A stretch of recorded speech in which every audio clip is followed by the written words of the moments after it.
Some people believe the dead are completely silent.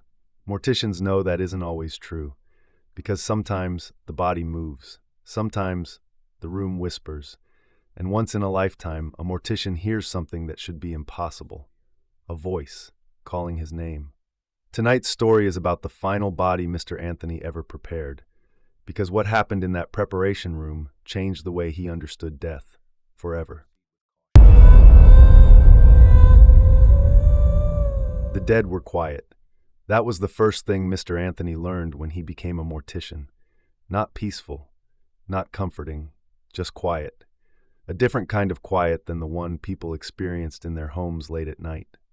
The silence inside a funeral home carried a weight to it, an invisible heaviness that pressed gently on the walls, the floors, and the lungs of anyone who breathed inside it. Mr. Anthony had grown used to it. For 32 years, he had worked in the small-town funeral home known as Evergreen Rest Memorial Services. It was an old building that sat near the edge of town, where the streetlights were fewer and the air smelled faintly of pine from the forest beyond the cemetery. Most people avoided the place unless grief forced them through its doors. But for Mr. Anthony, it had become something like a second home. His real home had once been full of laughter. Years ago, his wife used to tease him about the strange hours he worked. "While the world sleeps," she would say with a playful smile, "my husband talks to the dead." He never corrected her, because sometimes late at night he actually did.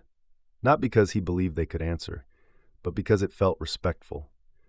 Preparing someone's body for burial was intimate work. Families trusted him with their loved ones during the most vulnerable moment imaginable, the final transition between life and memory.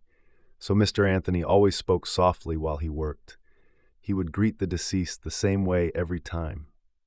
"Good evening," he would say quietly. "My name is Anthony. I'll be taking care of you tonight." It felt right, professional, human. Most people assumed the job of a mortician was gruesome. Movies like to portray embalming rooms as horrifying places filled with sinister shadows and cold steel tools. But the truth was different. The work required patience, calmness, and respect. Mr. Anthony often thought of himself less as someone who dealt with death and more as someone who helped people say goodbye. There was science to the work as well. Preservation, preparation, restoration. Families wanted to see their loved ones one last time and recognize the person they had known. It was Mr. Anthony's responsibility to make that possible. He had learned the craft decades earlier from an older mortician named Harold Bennett, who taught him that the work required three qualities above all else: steady hands, a compassionate heart, and the ability to endure silence. Because sometimes the silence could become unsettling. But Mr. Anthony had always been good with silence, until the night everything changed. That night began like any other. Rain tapped gently against the funeral home windows as Mr. Anthony finished arranging flowers in the viewing room. The service earlier that evening had been small. A retired schoolteacher named Mrs. Collins. Many of the town's older residents had attended. There had been quiet crying, soft music, and stories shared about the way she used to stay late after class to help struggling students.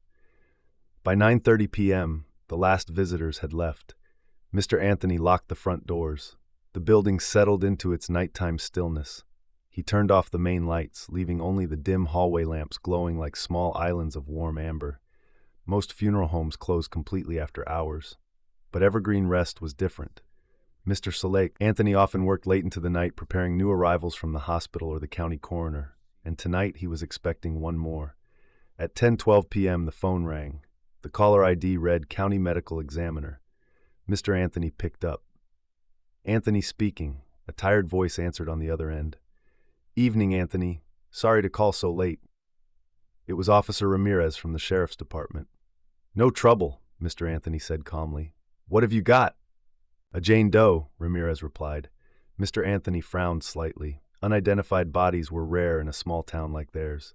"Where was she found?" "Near the old river bridge. Fishermen spotted her down along the rocks." Mr. Anthony's voice softened. "Drowned?" "Looks like it," Ramirez said. "Medical examiner hasn't finished the report yet, but we're sending her over for temporary holding." There was a pause. Then Ramirez added something strange. "Anthony, this might sound odd, but—" "Yes?" "The guys who recovered the body said something felt off. Mr. Anthony raised an eyebrow. In what way? Another pause. They said her eyes were open when they found her, wide open, like she was staring at something. Mr. Anthony said nothing for a moment. Then he responded gently. That's not uncommon with drowning victims.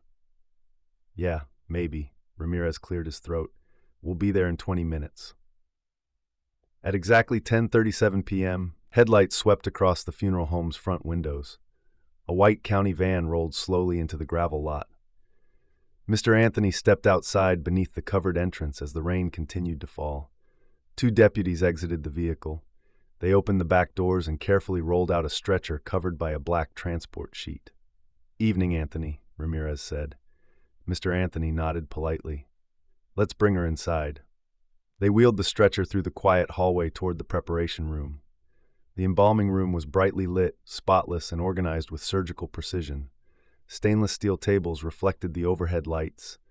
Glass cabinets held bottles, instruments, and preservation fluids. The deputies helped transfer the body onto the preparation table. Mr. Anthony signed the transfer paperwork. Then Ramirez hesitated before leaving. You working alone tonight? As usual. Ramirez looked at the covered body for a moment. Call if you need anything. Mr. Anthony gave a reassuring smile. I've handled worse. The deputies left.